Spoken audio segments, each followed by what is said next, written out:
पंच परमिष्टि भगवान की जय हो। आचार्य श्री गुरुवर कुंद कुंद महाराज की जय हो। आचार्य श्री गुरुवर विद्यासागर महाराज की जय हो।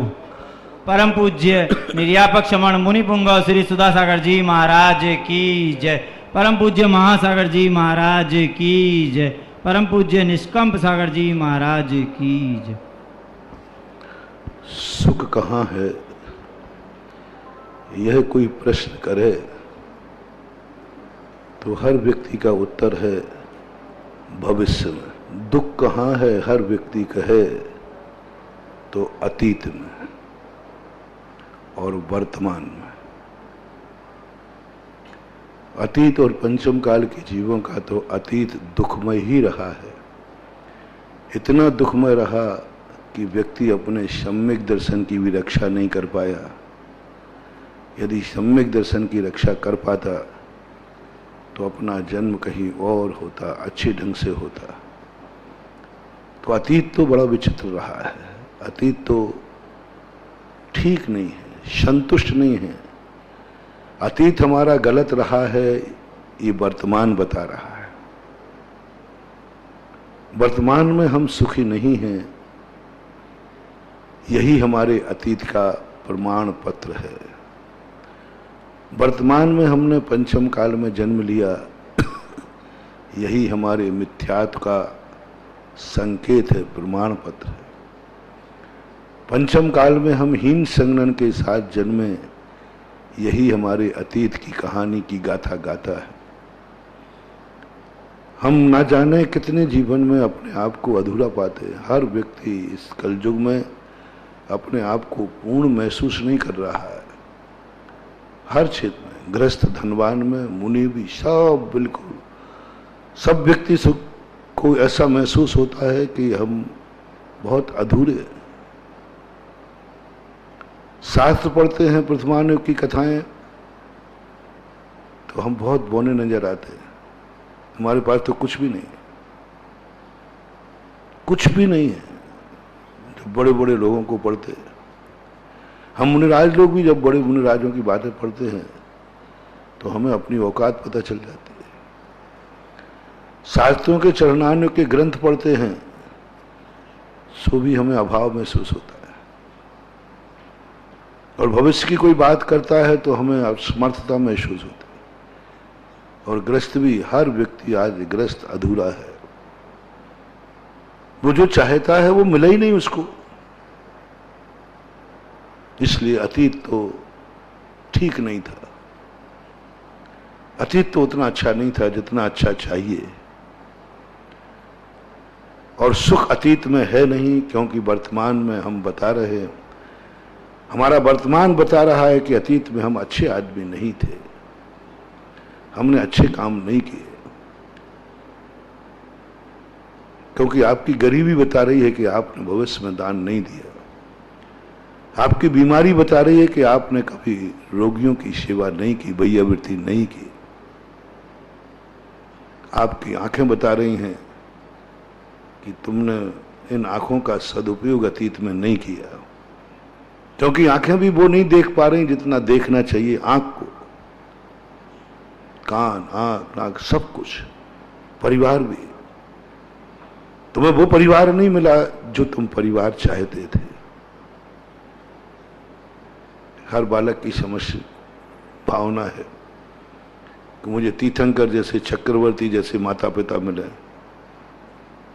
नहीं मिले। किसी से पूछा जाए कि यदि तुम चक्रवर्ती के यहां जन्म लोगे तो तीर्थंकर तुम्हारे पिता बने, तो सबको काम चला रहे हैं, जन्म तो हो गया। क्यों नहीं मिला आपको अच्छे माता पिता तीर्थंकर जैसे? क्यों? अतीत बता रहा है कि अतीत में तुमने माता पिताओं के साथ कुछ दुर्व्यवहार किया है, कुछ गलत किया है, कुछ ना कुछ कमी रखी है, उस पूज्य पद की आसाधना की है। इसलिए आज तुम्हें वो माता पिता नहीं मिले जो मिलना चाहिए। आपके भाई बंधु भी राम लक्ष्मण जैसे नहीं मिले। हर व्यक्ति सोचता है काश मेरा भाई लक्ष्मण जैसा होता, हर छोटा भाई सोचता है मेरा भाई राम जैसा होता। दोनों दुखी हैं बेचारे, दोनों दुखी। छोटा भाई कह रहा है मेरा भाई राम जैसा हो, और बड़ा भाई कह रहा है कि मेरा भाई लक्ष्मण जैसा हो। नहीं मिला। क्यों? अतीत में हमने कोई भाई भाई में कोई ना कोई दरार डाली है, कोई ना कोई एक दूसरे का अनादर किया है, एक दूसरे का शोषण किया है। तुम्हें छोटा भाई अच्छा क्यों नहीं मिला? क्योंकि तुमने कभी छोटे भाई का शोषण किया होगा, बेईमानी की होगी। तुम बड़े रहे होगे, उसको छोटे बन में उसको धोखा दे दिया होगा, धोखा नियम से दिया होगा, इसलिए आपको अच्छा भाई नहीं मिला। बड़ा भाई आपको क्यों अच्छा नहीं मिला? आपने बड़े भाई को धोखा दिया होगा, अनादर किया होगा, आसाधना की होगी, इसलिए बड़ा भाई अच्छा नहीं मिला। बहुत सारे लोग दुखी हैं कि हमारे परिवार में हमारी पत्नी अच्छी नहीं मिली। पत्नी दुखी है कि पति अच्छा नहीं मिला। आपका अतीत बता रहा है कि तुमने कहीं पति से कोई गलत किया है, पति के साथ कुछ आसाधना की है, इसलिए तुम्हारे मन माफिक पति नहीं मिला। तुम्हारे मन माफिक पत्नी नहीं मिली क्योंकि तुमने पत्नी के साथ कहीं ना कहीं बेईमानी की है, पत्नी को दुख पहुंचाया है, पत्नी की मर्यादा को आपने समझा नहीं, उसको झूठ परवरिश करके, झूठा बोल करके मात अपने जिजीविका का साधन बनाया है। नियम से आपकी वर्तमान पत्नी बता रही है कि तुमने अपनी पत्नी के साथ अतीत में अच्छा व्यवहार नहीं किया। तुम्हारा अतीत यही है, तुम्हारा पड़ोसी अच्छा नहीं है। अतीत बता रहा है कि पड़ोसी के साथ तुमने कहीं धोखा किया, तुम्हारा मोहल्ला अच्छा नहीं है उसके साथ। यदि तुम्हें भगवान भी अच्छे नहीं मिले तो समझ लेना तुमने भगवान के साथ भी धोखा किया है।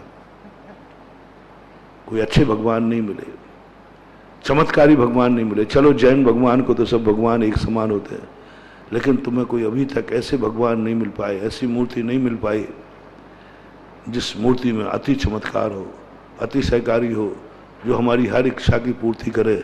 क्यों नहीं मिला ऐसा? क्योंकि हमने मूर्ति के साथ कहीं बेईमानी की है, मूर्ति के साथ आसाधना की है। मूर्ति हमारे बाजू मंदिर में थी, हम उसके दर्शन करने नहीं जाते थे। मंदिर हमारे बाजू घर में थे, हम अभिषेक करने नहीं जाते थे। यह आसाधना है, आसाधना है। आज तुम तड़प रहे हो कि वो ऐसे मूर्ति मिले। अकृत्रिम चैत्यालय की वंदना करते ही भाव आता है कब होंगे दर्शन। हो सकते थे, कहीं ना कहीं तुमने अकृत्रिम चैत्यालयों की भी आसाधना की है। तुमने कुल मान करके एक मात ऊपर से किया है, उसको समझे नहीं होगे तो कर्म ने कहा तुम अकृत्रिम चैत्यालय के दर्शन के लायक ही नहीं है। कुछ लोग बहुत परेशान होते, बोले महाराज मेरी जिंदगी क्या बिना मंदिर का खा रहा हूं। विदेशों में पड़े हैं लोग, जब आते हैं तो महाराज ना भगवान है ना गुरु है, कुछ नहीं है, वहां कुछ नहीं कर सकते। भारत में देखो कितने लोग हैं ड्यूटी में, व्यापार में, रोग में, भगवान के दर्शन तक नसीब नहीं हो रहे। आर्यखंड दर्शन ही ऐसा स्थान मिल गया, मंदिर ही नहीं, मलेशियन मिल गया, अमेरिका मिल गया, रूस मिल गया। क्यों? तुमने कभी भगवान की आसाधना की। ऐसा स्थान क्यों मिला जहां मंदिर ही नहीं हो? क्योंकि तुम्हें जहां मंदिर था तुमने कभी मंदिर की केयर ही नहीं की, कभी भाव ही नहीं किया। कर्म ने कहा हटाओ इसको, मलेशियन में डाल दो। कभी कभी तुमने थोड़ी थोड़ी परेशानियों में आकर के कभी मंदिर छोड़ दिया, आज नहीं जाऊंगा, आज व्यापार चलेगा, आज मार्केट डे है, आज सारंग का है, महाराज अब 1 महीने अभिषेक नहीं करूंगा। बोले क्यों महाराज जी? आप समझो इस समय मेरे व्यापार का समय, इस समय मेरे घर में शादी विवाह है, इस समय मेरी ऐसे कोई बहाना बनाया होगा, कोई ना कोई आपने किया होगा। बस उसी का परिणाम है कि आज तुम भारत में रह करके भी मंदिर जाना चाहते हुए नहीं जा पा रहे, बीमार हो गए, कोरोना हो गया। अतीत बता रहा है तुम्हारी कहानी वर्तमान की, तुम भगवान के दर्शन नहीं कर पा रहे हो।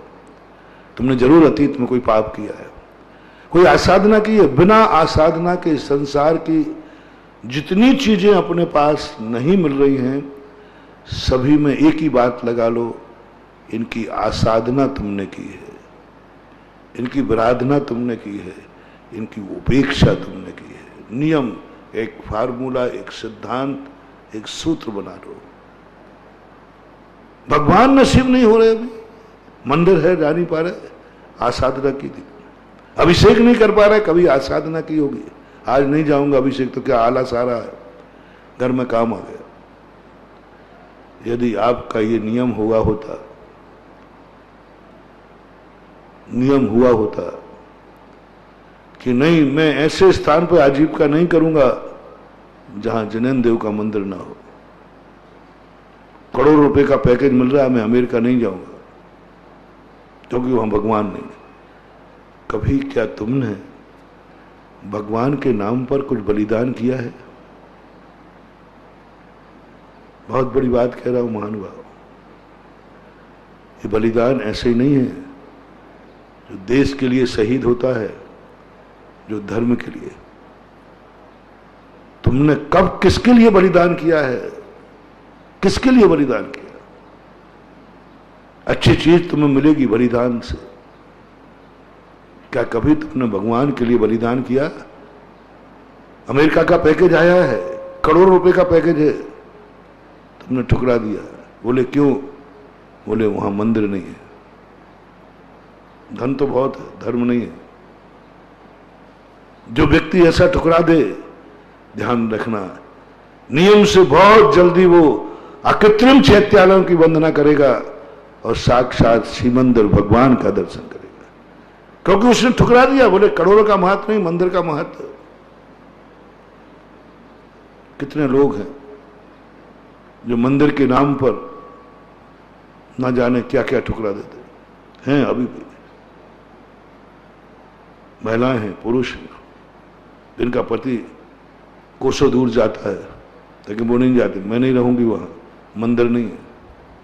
बलिदान है, बहुत बड़ा बलिदान है। मंदिर के लिए छोड़ दिया तुमने कुछ,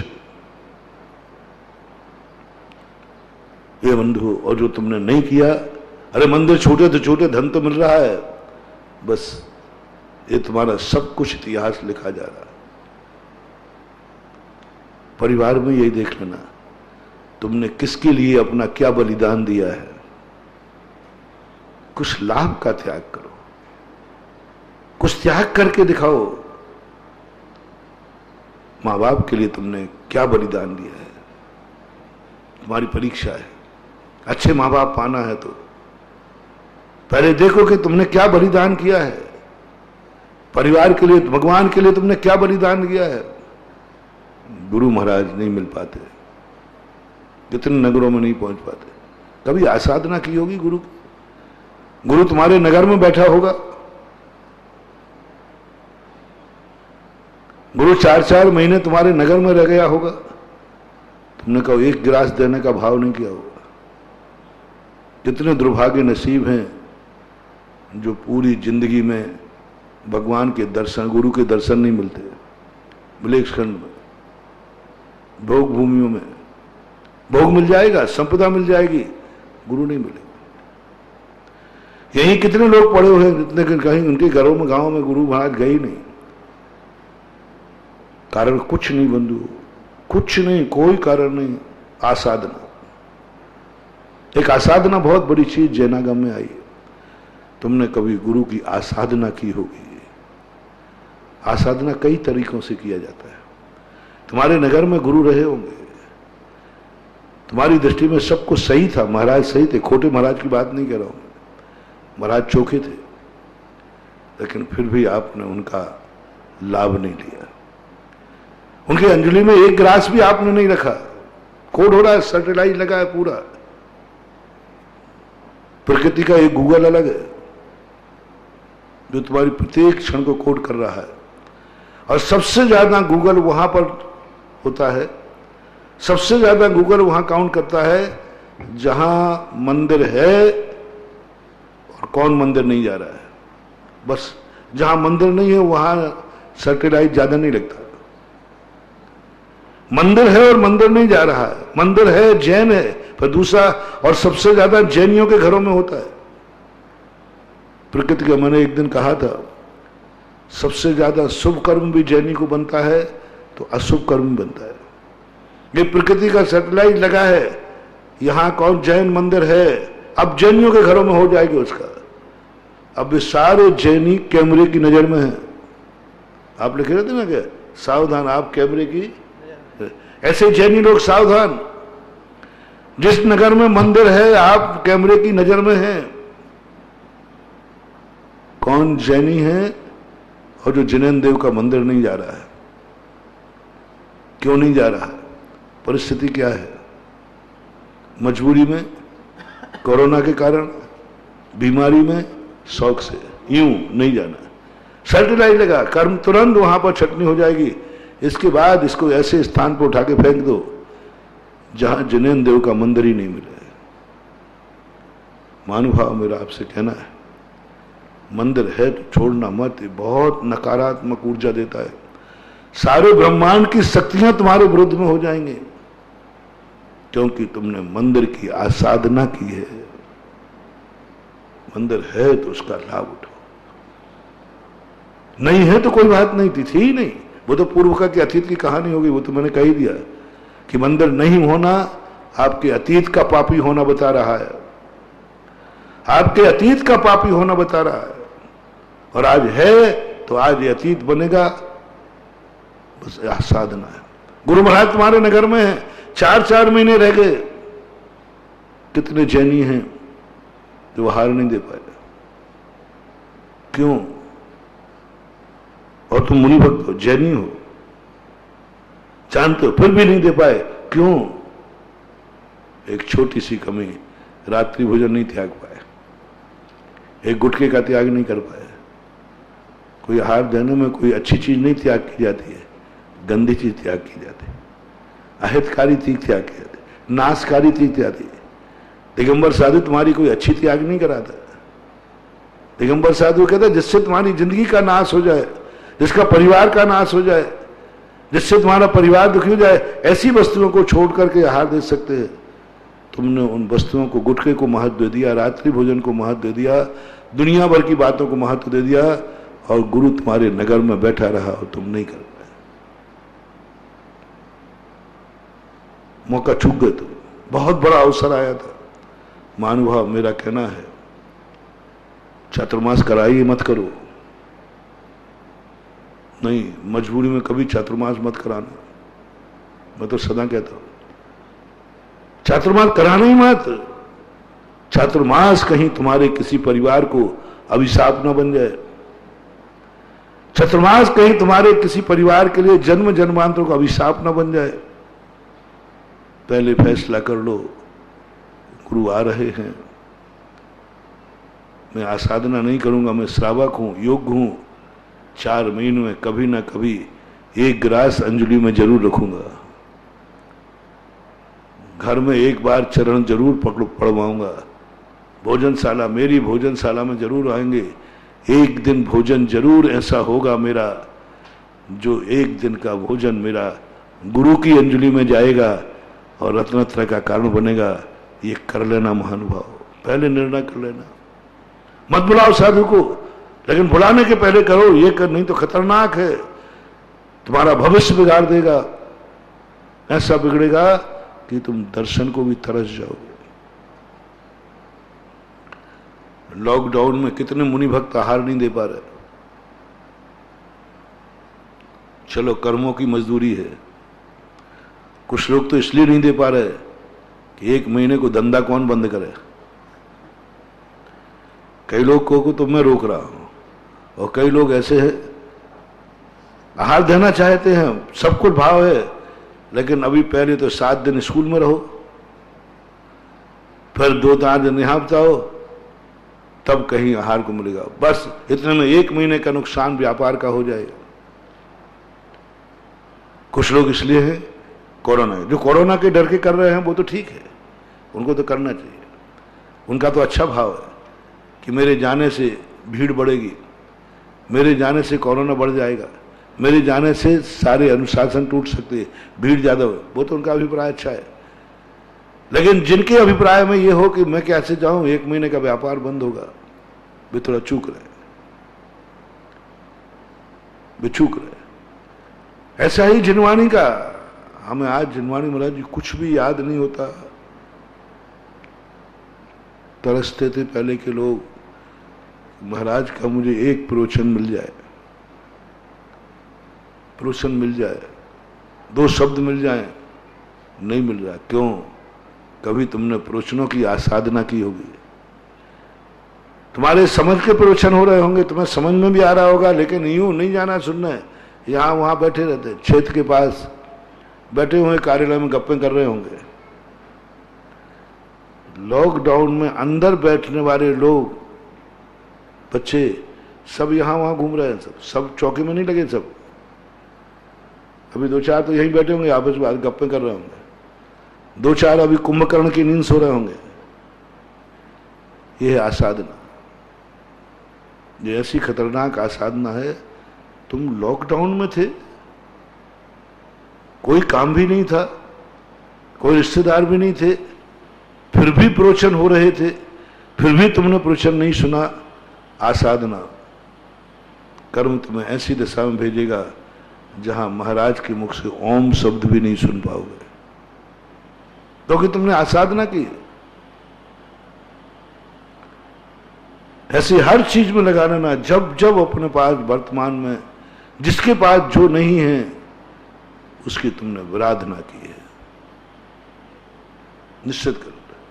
अब मैंने 10-15 उदाहरण देकर के आपको जो जो अभाव खटके, जो जो चीजों का अभाव खटके, आपके पास अच्छा मकान नहीं है,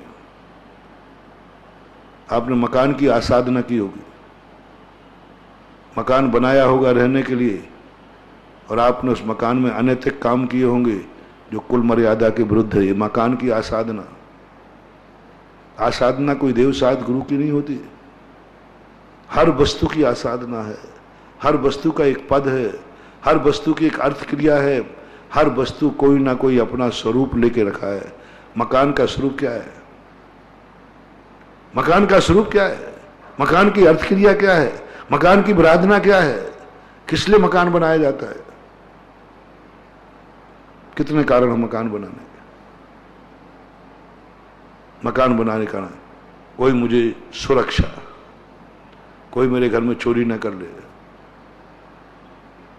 मैं अच्छी तरह से रह सकूं, मुनिराज का भी प्रगान कर सकूं, बाल बच्चों का अच्छी तरह पालन कर सकूं, इसलिए तुमने आराधना की, मकान की, परिवार में, घर में चोरी कर ली, चोरी से बचने को मकान बनाया था, तुम घर में ही चोर हो गए।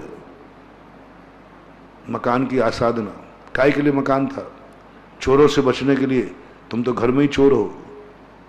महानुभाव, चोरों से मेरा कहना है, चोरी का समर्थन नहीं कर रहा हूं, लेकिन आदत से लाचार हो तो कम से कम अपने घर में अपनों की चोरी मत करना।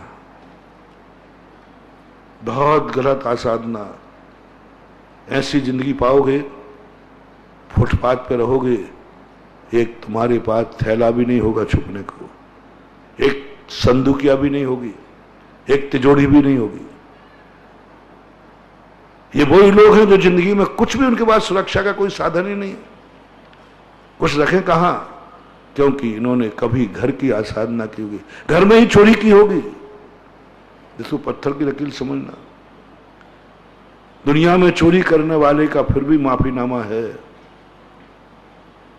फिर भी माफीनामा, लेकिन जो घर में चोरी करता है, अपनों की चोरी करता है, इसका कोई माफीनामा नहीं। इसे तो बेघर होना ही है, होना ही है बेघर, क्योंकि तूने घर की आसाधना की है। बेघर होना निश्चित है। दूसरा, घर बनाया था अच्छे कार्यों के लिए। मुनिराज आएंगे, आहार कराएंगे, तुमने वो तो कराया नहीं, पाप का घर और बना लिया। कभी शराब घर में मत पीना, जुआ घर में मत खेलना, घर में कोई ऐसे गलत कार्य मत करना वो घर मुनिराज के लायक ही न रहे। घर की एक अर्थ क्रिया ये भी है, जैनी की घर की, जैन श्रावक की घर की। मैंने एक पे एक प्रवचन दिया था कि जैनी घर के बनाते समय सोचता है, पूरा नक्शा बनाने के बाद कोई सोचता है पहले तो ये बताओ महाराज आएंगे वो कहां खड़े होंगे। जीना बन रहा था, बनते बनते दादी ने कहा बेटा इसमें तो अंधेरा है। बोले माँ तुझे अंधेरे से क्या लेना, लाइट लगा दूंगा, लिफ्ट तो लगा दी। बोले नहीं, कल के दिन मेरे गुरु आज आए तो जीना पे कैसे जाएंगे, उजाला कर। पोते ने कहा माँ आप चिंता मत करो, आपको तो लिफ्ट लगी हुई है। अरे मुझे तो लिफ्ट लगी है, महाराज को थोड़ी लिफ्ट है, जीना पे उजाला कर। महाराज हार लेने कहां खड़े होंगे। नक्शा बनाते समय मैंने कहा था सच्चा मुनि भक्त कौन है। एक दृष्टि से मकान बनाते समय, आजकल मकान एक व्यक्ति की मर्जी से नहीं बनता, पूरे घर के लोग बैठते हैं। और पति ने यदि पत्नी को नहीं बैठाला तो बना हुआ मकान टूटता है। हाँ कई लोग ऐसा करते हैं, महाराज जी उनसे पूछ लेना तो रसोई ठीक बनेगी नहीं, वो पसंद करते हैं। आजकल परिवार के हर सदस्य को दिखाया जाता है, हर सदस्य पास करता है मकान ऐसा होना चाहिए। कोई बिरले मकान होते हैं जिसमें ये कहा जाता है महाराज आएंगे तो उनका चौका कहां लगेगा। आप फर्नीचर फिट कर रहे हो, फर्नीचर फिट करते समय गए, यदि महाराज आ गए तो फिट फर्नीचर का क्या होगा, इसका ध्यान दिया। यह है सच्चा मुनि भक्त, जिसने मकान बनाते समय नक्शे में ये ध्यान रखा मेरे गुरु महाराज कहाँ खड़े होंगे, हार लेंगे। जाओ महानुभाव, जब तक वो मकान है उस मकान में तुम हो, प्रतिदिन तुम्हें आहार देने का पुण्य तुम्हारे खाते जमा हो रहा है पूरी जिंदगी भर, जब तक मकान रहेगा। क्योंकि बनाते समय तुमने क्या क्रिया कर ली, संकल्प क्या कर लिया। एक कमरे में देखो यहां से खिड़की कम हो रही है, यहां से उजेला कम है, जीने पे उजेला नहीं है, महाराज लौट सकते हैं हम। अब आपको जिंदगी में आहार देने मिले या नहीं मिले, लेकिन आपने प्रतिदिन आहार दान देने का पुण्य ले लिया, दे लिया अपना पुण्य। इतना समात आपने किया, मार्ग नक्शा बनाते समय उसका ध्यान रखा, इतना ध्यान, सारे ध्यान रखते। कभी आसाधना की होगी, नहीं रखा हो ध्यान। महाराज कैसे चौका लगाऊं, फ्लैटों में फर्नीचर फिट है, कई लोग फर्नीचर के कारण नहीं लगा पाते, देना चाहते, सब कुछ करना चाहते, लेकिन सोफा सेट वगैरह कहाँ ले जाएं, कहाँ रखें, फिट है।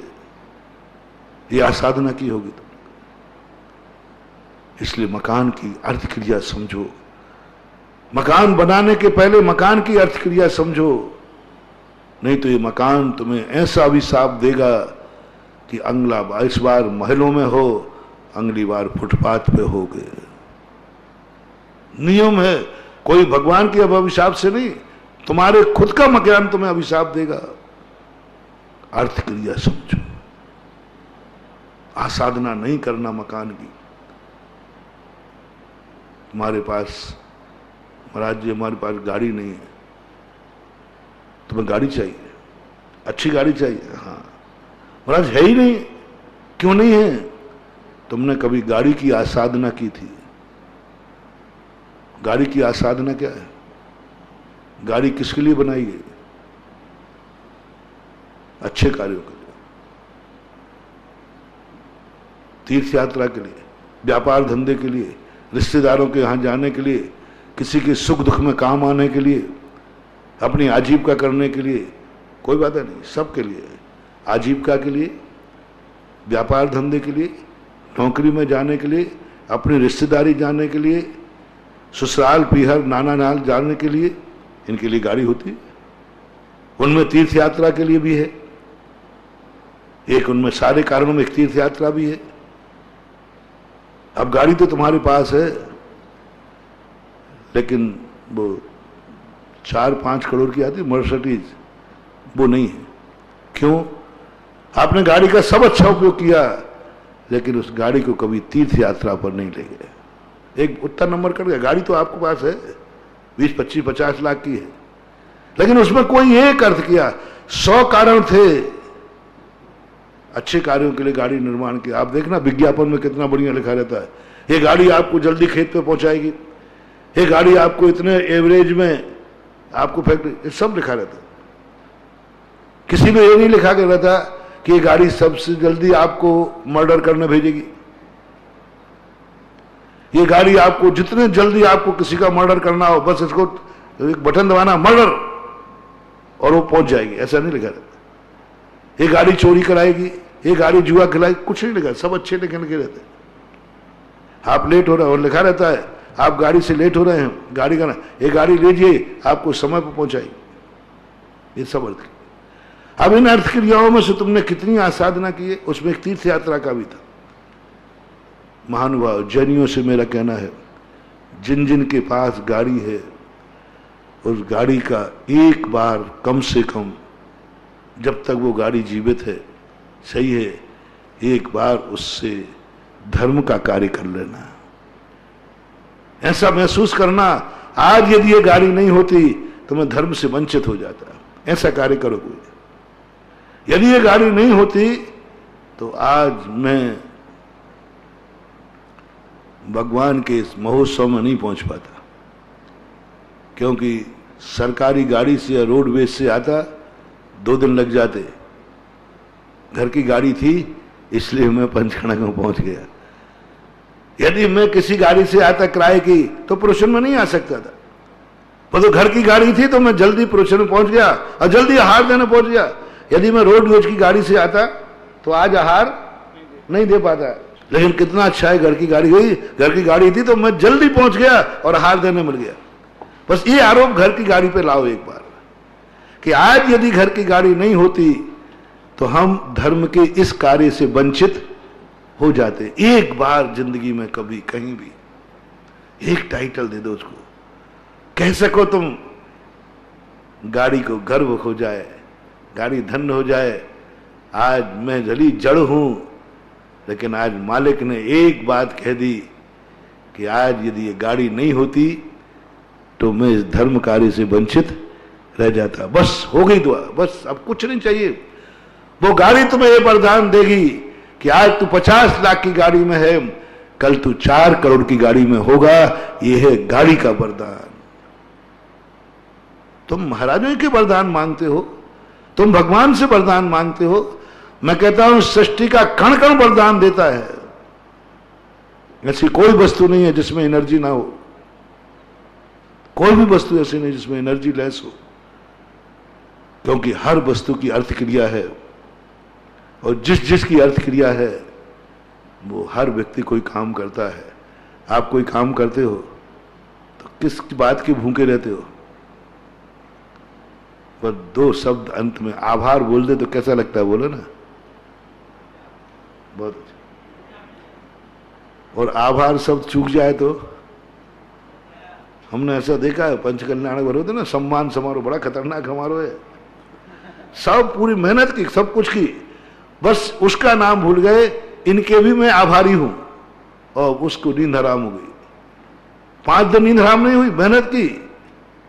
एक चाहता है आभार, हर कण कण आभार चाहता है। एक रेकी का सिद्धांत है, जो रेकी करने वाले को थैंक्स नहीं कहता उस पर रेकी काम नहीं करती। मत इतना कहना धन्यवाद, बस रेकी काम कर जाते। आभार माना। ये सारी सृष्टि जितनी भी है इसको सिद्ध करने का एक शब्द दे रहा हूं, आभार। बस कुछ नहीं करना तुम्हें। जो जो तुम्हारी जिंदगी में काम आए हो बस उसके 2 प्रशंसा के शब्द बोल दो। एक बता दो छोटे बन करके, यदि तू नहीं होती तो, ये नहीं होता तो, बस इतना सा करो, इतना सा करो। बस उस गाड़ी को इतना से कह दो, आज गाड़ी नहीं होती तो। ये तो धार्मिक कार्य है। एक बार कह दो, आज गाड़ी नहीं होती घर की तो अस्पताल नहीं पहुंच पाते। दूसरा धन्यवाद दो उसको, गाड़ी की अहमियत समझो, गाड़ी को एक आभार कर दो, आज घर की गाड़ी थी।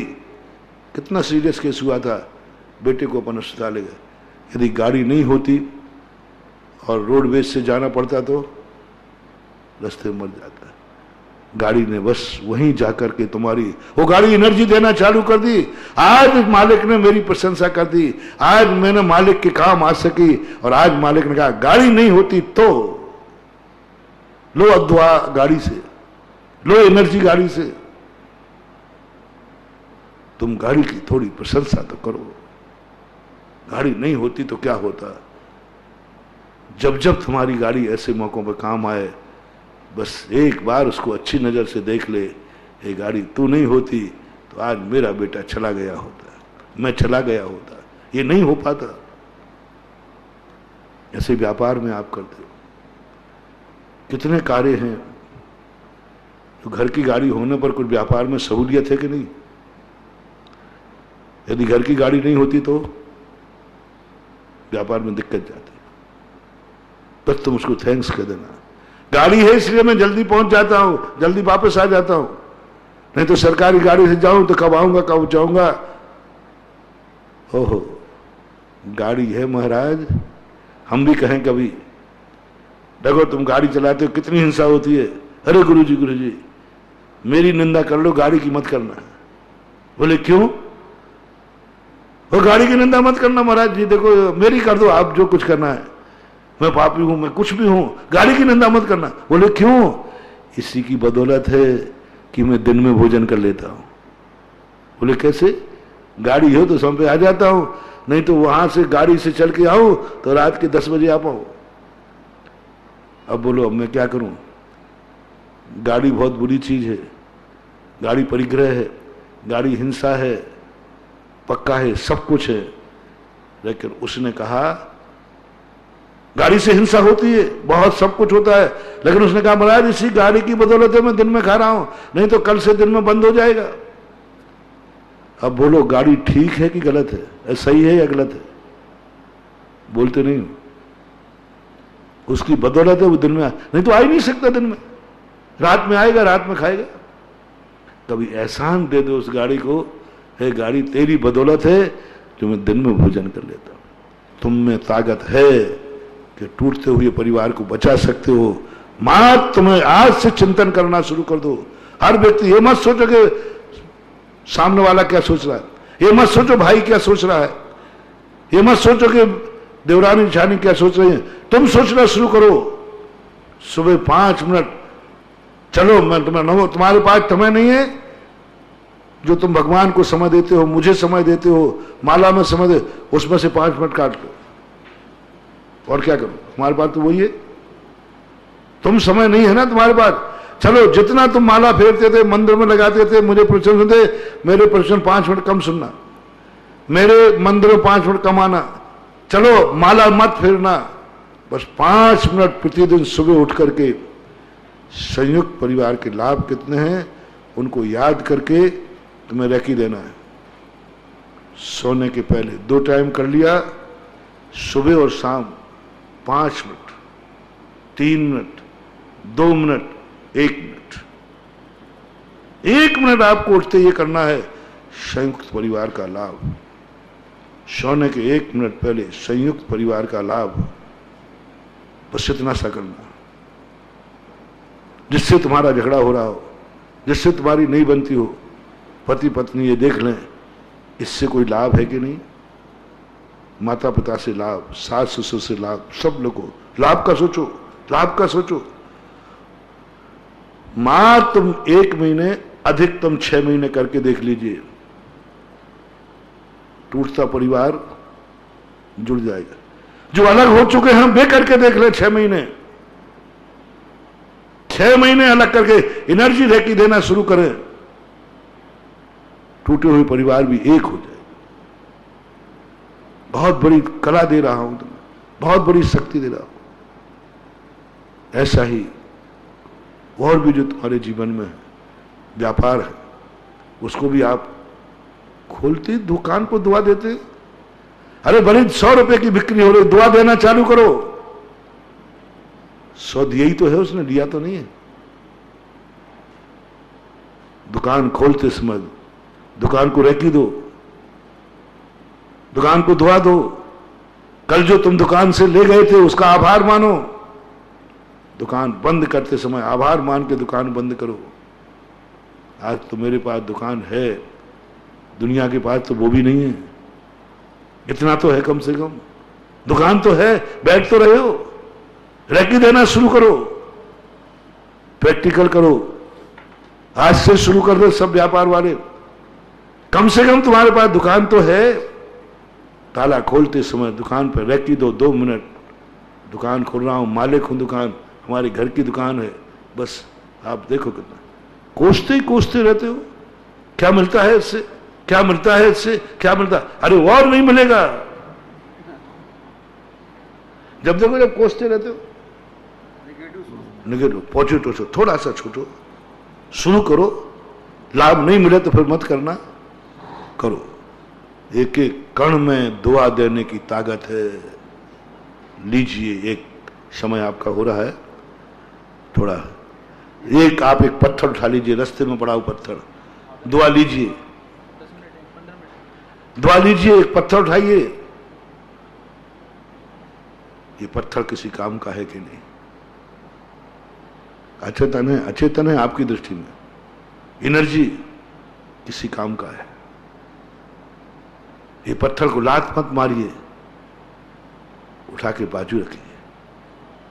मैंने देखा एक दीवार की चुनाई हो रही थी, तो वो इधर उधर देख करके एक चिप्स पड़ी थी जिसकी कोई कीमत नहीं थी। वो चिप्स लगा करके उसने ऐसी लगाई। मैंने कहा ये क्यों, ये नहीं लगाए तो बोले पूरी दीवार गिर जाएगी। अरे मैंने कहा वारे चिप्स, वारे चिप्स, तेरी कीमत इतनी कि तू निकल जाए तो मकान गिर जाए और तू लग जाए तो मकान सब जाए। उस चिप्स को थोड़ी सी दुआ दे दो, वो तुम्हारे लिए बद दुआ देना चालू कर देगा। उस चिप्स की कीमत है कि नहीं? टुकड़ी टुकड़ी टुकड़ी। और वो लगा दी उसने। बोले महाराज आप कोई खतरा नहीं है। और मैंने कही इतनी सी क्या कीमत? आप किसी को यूजलेस मत समझो। आप उस टुकड़ी का भी ध्यान रखो। ये टुकड़ी पूरे मकान को साधे हुए है। ये हिल जाए तो दरार आ जाएगी। आप उस टुकड़ी को भी थोड़ी सी एक दृष्टि से देख लो। ये टुकड़ी में मकान रोकने की क्षमता है। एनर्जी चालू, एनर्जी चालू, एनर्जी चालू। अब ऐसा मकान तुम्हें मिलेगा जो भूकंप से भी नहीं टूटेगा। ऐसा कृत्रिम विमान मिलेगा क्योंकि तुमने उसकी कीमत कर ली, उसकी एक टिपट कीमत कर ली। कीमत करो कोई भी चीज। एक वनस्पति है, कोई काम की नहीं है, लेकिन हरियाली तो दे रही है। एक बबूल को मैंने रेकी दी, बहुत लोग प्रशंसा कर रहे थे, निंदा कर रहे थे। महाराज ये जंगली बबूल, ये सर बिलायती बबूल की बहुत निंदा होती। कोई काम का नहीं महाराज जी, कोई काम का नहीं। सारा पानी पी जाता है, कांटा भी इसका बहुत खतरनाक। मैंने तो खूब कांटे झेले, बिलायती बबूल को खूब कांटे लगे हमें। ज्ञानोदय में तो वही थे, खूब लगते थे। और बड़ी दर्द देता है, कांटा निकल जाए लेकिन ऐसा लगता है कि अंदर कांटा है, थोड़ा सा पॉइजन होता है उसमें। और मैं भी उनकी निंदा करने लगा, बुराई करने लगा। एक दिन कुछ महिलाएं गांव की वो लकड़ियां काटने आई,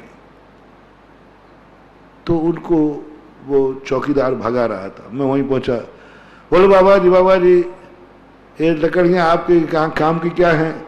मेरे तो बड़े काम की है महाराज जी, रोटी बन जाएगी, ये बन जाएगी। मैंने क्यों रे बुलाई थी? बोल तू तो काम का है, तू तो बड़े काम का है, कम से कम लकड़ी काम तो आता है। और दूसरे देखने में हरियाली। तो आज यदि राजस्थान में बिलायती बबूल नहीं होता तो हरी नाम की कोई चीज नहीं होती। और लकड़ी नाम की आज जितने मजदूर पल रहे हैं उसी विलायती बदूल से पल रहे हैं। उन पेड़ों से जो हमें नकारात्मक ऊर्जा मिलती थी, हमारे परिणाम बिगड़ते थे, उनके प्रति घृणा भाव आता था, उन पेड़ों ने मुझे दुआ देना शुरू कर दी, क्योंकि मैंने कहा नहीं, इसका भी कोई मूल्य है, ये भी लकड़ी है। अब मुझे अच्छा लगने लगा, और पता नहीं क्यों उनके साथ, उनके पास बैठ खड़े होकर के मुझे कभी बुरा नहीं लगता था, बुरा नहीं लगा, क्योंकि हमने देख लिया कि इसमें पहुंचे, वो हमें दुआ देना चालू कर दिया उसने। बताते हैं सब विज्ञान लोग कि पेड़ भी दुआ और बददुआ देते हैं। जब माली सींचने जाता है तो दुआ देते हैं, काटने जाता है तो बददुआ देते हैं। संसार की हर वस्तु से एनर्जी लेना चालू कर दो महानुभाव। अभी अपना कल का विषय तो रह ही गया, अभी तो अपन कल की भूमिका थी, उधारी तो रह ही जाती है, पर है उसी की भूमिका, कोई बात नहीं। आज सारे जगत का होमवर्क ये है, हर वस्तु से तुम दुआ लो, अभिशाप नहीं, बद्दुआ मत लो। और दोनों ताकते हैं, वो निर्णय अपने ऊपर है कि हम दुआ लेवे या बद्दुआ लेवे, वो निर्णय अपन को करना है। वस्तु में तो सब में चीज है, और हर पूरा विहंगम संसार की कोई भी वस्तु ऐसी नहीं है। और जो तुम्हारे पास अभाव है, ये किसी भगवान ने नहीं दिया। जो प्रवचन के प्रारंभ में मैंने कहा था, ये तुम्हारी सृष्टि की बद्दुआ है। मकान नहीं है, फार्मूला बनाओ, क्या क्या चीज तुम्हारे पास नहीं है, बस उसी की बद्दुआ तुम्हारे पास है। मकान तुम्हारे पास नहीं है, मकान की बद्दुआ। गाड़ी नहीं है, गाड़ी की बद्दुआ। माँ बाप नहीं है, माँ बाप की बद्दुआ। बेटा नहीं है, बेटे की बद्दुआ। जमीन नहीं है, जमीन की बद्दुआ। हवाएं नहीं है, हवा की बद्दुआ। सुबह उठ करके 1 मिनट इन हवाओं को दुआ दे दिया करो रे। ये हवा तुम्हें दुआ देंगे, कभी ऑक्सीजन नहीं चढ़ेगी जिंदगी में। श्वास लेते हो, कभी तो कहा करो हवा का कितना उपकार है। ऑक्सीजन, ऑक्सीजन कितना उपकार है, हमने कभी उसको थैंक्स कहा ही नहीं, और उसी के बल पर जिंदा है। जिंदा हम उसी के बल पर हैं। कभी उनके लिए भी सोचा करो, हफ्ते में, महीना भर में 1 बार हवा को दुआ दे दिया करो। वो दुआ तुम्हारे लिए ऐसा दुआ देगी, कभी ऑक्सीजन की कमी नहीं आएगी। ऑक्सीजन सिलेंडर नहीं खोजना पड़ेगा, नहीं तो बिना ऑक्सीजन के मर रहे हैं लोग। आज कोरोना में जो मर रहे हैं वो ऑक्सीजन नहीं दे पा रहे, ऑक्सीजन खत्म हो जाती है। आजकल रहता है ऑक्सीजन लेवल नापना जरूरी रहता है। क्यों इतनी ऑक्सीजन भरी है, क्यों हवाएं नाराज हो गई, क्यों नाराज हो गई? कुछ नहीं, हमने उनको कभी आभार माने नहीं, उनसे हमने कभी दुआ ली नहीं। तो ये निर्णय अपना हुआ, कल के प्रवचन की भूमिका से अपन आगे बढ़े। एक प्रसंग, अतीत हमारा बेकार है, अतीत हमारा दुखमय है, क्योंकि हम अभावों से भरे हैं। वर्तमान बता रहा है, और जिस जिस चीज से तुम अभाव में हो, उस चीज का तुम्हें अभिशाप है। अभिशाप की भाषा समझ लो, जैन दर्शन की भाषा है, उस चीज का तुमने अनादर किया है। जैन दर्शन की भाषा है, जिसके लिए वो बना था उसमें तुमने उपयोग नहीं किया, अन्न में किया। जिसके लिए दुनिया में था उसका तुमने दुरुपयोग किया है, इस कारण से वो चीज तुम्हारे पास नहीं है। मकान का बता दिया, माँ बाप मर गए तुम्हारे अनाथ, उनका अनादर किया। धन नहीं है तुम्हारे पास, गरीब हो तो तुमने धन का अनादर किया, धन का दुरुपयोग किया।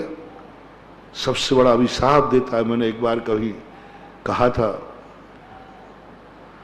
सबसे खतरनाक अभिशाप है धन का, लक्ष्मी का। सरस्वती तो बेचारी माफ कर देती है, वो भी देती है।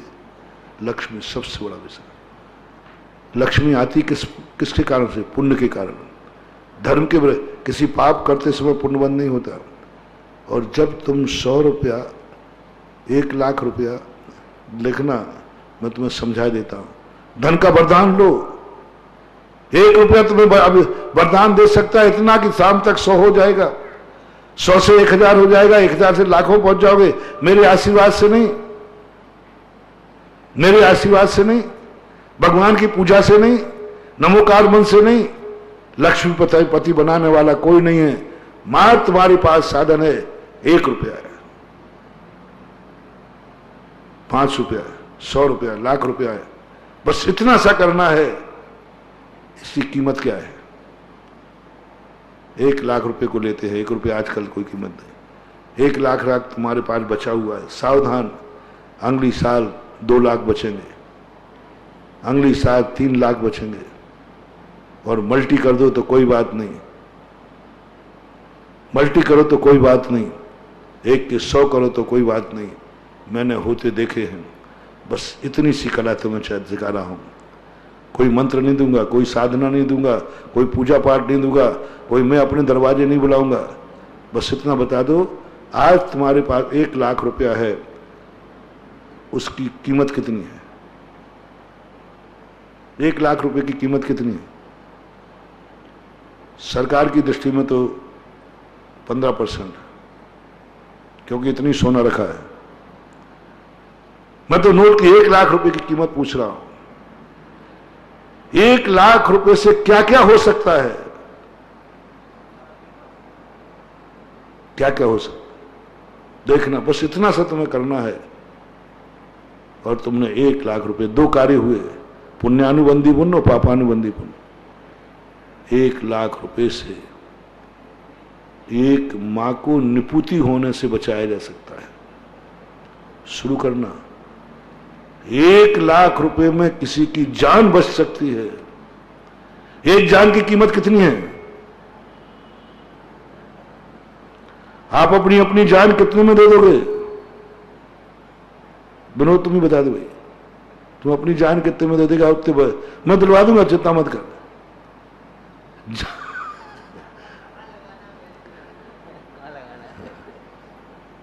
मैं तो अपनी जान तो पूछोगे ना, तो मैं कह दूंगा 3 लोग का राज्य दे दोगे तो भी मैं देने वाला नहीं। मेरी जान तो 3 लोग से ज्यादा कीमती है। 3 लोग के नाथ बनाने की है, तुम 3 लोग का लोभ दे रहे हो। कितने में बच रहा है? 1 लाख। एक व्यक्ति की जान बचती है। जो जान की कीमत 3 लोग की नाथ बनने की है, वह जान 1 लाख रुपए में बचती है। 1 लाख रुपए से एक मां निपुति होने से बच सकती है। एक गरीब की मां है, पैसा नहीं है, बेटा मर रहा है। एक मां के लिए बेटे की कीमत कितनी है? माताओं से पूछना चाहता हूं, अच्छी माताओं से, बेटे को कितने में बेच दोगे? महाराज बेटे को भीख मांग के खिला लूंगी। मैंने ऐसी रानियों को देखा है कि बेटे से भीख मंगवा ली, लेकिन जिंदा रखा। और कितने में बच रहा है? एक मां निपुति होने से, अनमोल बेटा। एक मां 1 लाख रुपए में, एक पति बीमार है, 1 लाख रुपए दवाई में ठीक हो जाएगा। 1 लाख रुपए में एक स्त्री विधवा होने से बच सकती है। सधवा का मूल्यांकन कितना है और विधवा का दुख कितना है? एक नारी कितने रुपए में विधवा हो जाएगी? अच्छी नारियों से पूछ रहा हूं, उल्टाओं से नहीं। कितने रुपए में हो जाएगी? नारी कहती है कि 3.5 लाख की संपदा दे दो, विधवा नहीं। और तुम्हारे 1 लाख रुपए में एक नारी को विधवा बनाने बचा सकता है। एक बच्चे अनाथ होने से बच सकते हैं 1 लाख रुपए में। 1 लाख रुपए की कीमत कितनी है? और सर कुछ नहीं चाहिए, और 1 लाख रुपए को आप मूल्यांकन आंक लो। ये लाख रुपए में इतनी योग्यता है, और इतनी बड़ी योग्यता जिसमें है। 1 लाख रुपए में हम तीर्थ की रक्षा कर सकते हैं, तीर्थ रक्षक बन सकते हैं। 1 लाख रुपए में हम सहस्त्रकूट के त्रिलोकी नाथ को बैठाल सकते हो, क्या है रे कीमत। 1 लाख रुपए में हम त्रिलोकी नाथ की मूर्ति बैठाल सकते हैं। सहस्त्रकूट में त्रिलोकी नाथ की कीमत कितनी है? एक भक्त से पूछूं, भगवान कितने में बेच दोगे? 1 लाख रुपए में बैठा देते त्रिलोकी नाथ की। 1 लाख में हम तीर्थ की रक्षा कर सकते हैं। 1 लाख रुपए में भगवान के भक्तांबर की पूजा हो सकती है। एक में नहीं, वो तो आधे में हो जाती है, आधे में हो जाती, 2 विधान हो सकते हैं। त्रिलोकी नाथ की पूजा हो सकती है 1 लाख में। कितनी कीमत है? अब ये यदि आप मूल्यांकन आगे, बस उसका उपकार मानो, कोई नमस्कार नहीं करना, नहीं तो तुम पैर पड़ने रहो। बस 1 लाख रुपया सामने रखकर कहा, 1 लाख रुपए तुम्हारी ये कीमत है। आज 1 लाख रुपया नहीं होते तो मां निपुति हो जाती, स्त्री विधवा हो जाती, सब वो ठीक है, कर्म के उदय से सब कुछ होने के बाद। मैं तो मूल्यांकन बता रहा हूं, जिनके पास नहीं है उन 1 लाख रुपए को अब देखना, ये तो हुआ सम्मान, ये हुआ आशीर्वाद। अब जैसे तुमने ये मूल्यांकन आंकोगे, 1 लाख रुपया तेरे में भगवान बैठाने की शक्ति है। बस वहां से एनर्जी चालू हो गई, दुआ चालू हो गई। अब वो 1 लाख तुरंत जाकर के ऐसी बरगनाएं छोड़ेगा, अगली साल उसी तिजोरी में 2 लाख होंगे, सीधा धुना हो जाएगा। किसने दे दी दुआ? उसने दुआ दी। ऐसा ही अब इसके लिए आप गलत कार्यों में प्रयोग करेंगे तो इसकी चर्चा अपन बाद में करेंगे। अभी कल का प्रसंग अपना रखना। अतीत जैसा था वैसा वर्तमान हो गया, दुखी हो गया, और वर्तमान दुखी है तो भविष्य भी दुखी होगा।